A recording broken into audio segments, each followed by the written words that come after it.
முள்ளிவாய்க்கால் படுகொலையின் இந்த வருடத்தினுடைய நினைவு நாளை இன்று நாங்கள் திருகோணமலை மாவட்டத்தில் திருகோணமலை மாவட்ட மக்களுடைய சார்பாக தந்தை செல்வா அவர்களுடைய சிலையின் அருகே நாங்கள் அனுசரித்து கொண்டிருக்கின்றோம்.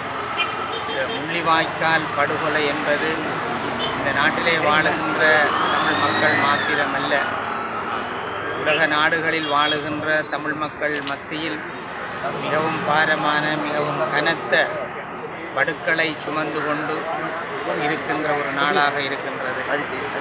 தமிழினத்தை அழிப்பதற்காக எடுக்கப்பட்ட ஒரு நடவடிக்கையோ என்று சந்தேகிக்கின்ற அளவுக்கு மிக கொடூரமான படுகொலைகள் 2009ஆம் ஆண்டு நடைபெற்று அந்த நிகழ்வுகள் முடிவுக்கு வந்த அந்த போரினுடைய இறுதி நாளாக சொல்லப்படுகின்ற நாளாக 18ஆம் தேதி மே மாதம் அமைந்திருக்கிறது.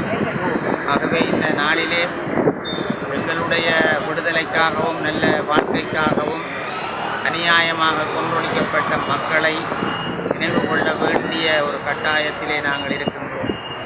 ஒவ்வொரு வருடமும் இந்த குறித்த தினத்திலே நாங்கள் அந்த கொன்றொழிக்கப்பட்ட மக்களை நினைவு கூர்ந்தாலும் கூட எந்த நாளுமே அவர்களுடைய நினைவுகள் எங்களுடைய நெஞ்சங்களிலே நிறைந்திருக்கின்றது. இந்த நாட்டிலே எங்களுடைய மக்களுடைய எதிர்கால விடுதலையோடு கூடிய வாழ்க்கைக்கு இந்த மக்களுடைய உயிர்கள் ஒரு அடிப்படையாகவும் அர்ப்பணிப்பாகவும் அமைந்திருப்பதனை நாங்கள் மறந்துவிட முடியாது. அந்த வகையில் எங்களுடைய மக்களுடைய விடுதலைக்காகவும் நல்வாழ்க்கைக்காகவும் தங்களுடைய உயிர்களை அர்ப்பணித்த அந்த மக்களை அநியாயமாக கொன்றொழிக்கப்பட்ட அந்த ஆயிரக்கணக்கான மக்களை நாங்கள் எந்நாளும் நினைவு கூறுவோமாக. அடையாளமாக இன்றைய தினம் திருகோணமலை மக்களுடைய சார்பாக நாங்கள் இன்று தந்தை செல்வா அவர்களுடைய இந்த சிலைக்கு அருகில் எங்களுடைய நெஞ்சார்ந்த எங்களுடைய வணக்கத்தையும் எங்களுடைய அஞ்சலியையும் நாங்கள் இங்கே செலுத்திக் கொள்கிறோம்.